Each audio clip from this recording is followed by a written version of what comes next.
ഒരു ബാറ്റിൽ ഫീൽഡിലാണ് നമ്മളെല്ലാവരും അല്ലേ. ഇന്നും നിങ്ങൾ യുദ്ധം ചെയ്തിട്ടുണ്ടാകും. ഇന്ന് രാവിലെ ആരംഭിച്ചൊരു യുദ്ധമാണ്. ഒരു ഉറക്കം പോലും കിട്ടാത്തൊരു സമയത്ത് ചിലപ്പോൾ നമ്മൾ എത്തി നിൽക്കുന്നുണ്ടാവും. നിരാശപ്പെട്ടു പോകല്ലേ. ആകുലപ്പെടരുതെന്ന് പറയുന്നില്ല, ആകുലപ്പെട്ടു പോകും. ഞാൻ ആകുലപ്പെടുന്നുണ്ട്, നിങ്ങൾ ആകുലപ്പെടുന്നുണ്ട്. പക്ഷെ നിരാശപ്പെട്ടു പോകല്ല.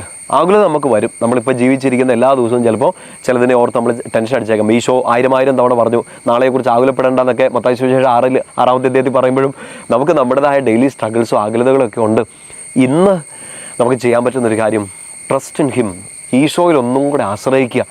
ഇന്നലകളിലുണ്ടായ ഒത്തിരി വ്യാകുലതകൾ, നാളെ എന്ത് സംഭവിക്കുന്നതിനെക്കുറിച്ചുള്ള ആകുലതകൾ ഒക്കെ നമുക്ക് ഉണ്ടാകുമ്പോഴും you trust in him completely. ഇന്നൊരു ദിവസത്തെ ഈ യുദ്ധം ജയിക്കണമെങ്കിൽ, ഇന്ന് ഈ ദിവസത്തിൻ്റെ യുദ്ധത്തിൻ്റെ ഭാരം കുറയണമെങ്കിൽ നീ ഒന്നുകൂടെ ഈശോയിൽ ആശ്രയിക്കണം. എന്തിനാണെന്നറിയോ? നീ ഏറ്റവും വീക്കായിട്ട് നിൽക്കുമ്പോൾ നിന്നിലേക്ക് ഒഴുകുന്ന ആ വലിയ ആർഭാടമായ ദൈവകൃപ ഒന്ന് അറിയാൻ വേണ്ടിയിട്ട്